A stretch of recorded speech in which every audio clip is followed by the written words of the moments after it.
Yo, what up, gang? Guys, we're down to the finishing touches on this rebuild. Pretty much just putting things back together. And here's what we got done on Sunday.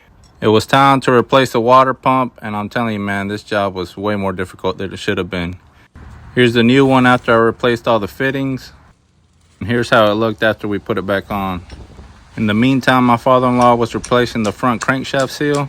He said it must have been the original one because that thing was a pain in the ass to get out. And that tool is what pushes the seal back in place. Lastly, I replaced the thermostats and put the thermostat housing back on. I got a few more things done the next day, but I didn't record them. But this is what I did. I replaced the coolant filter, put the fan back on.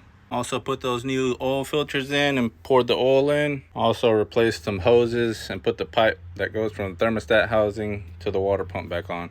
And the reason the water pump took way longer than it should have is because this was in the way when we took it out. But all you do is remove that bolt. On the back side, you got one right here and one down there. And it pretty much just slides out. Of course, you got to remove this and the hose on the other side that's down here.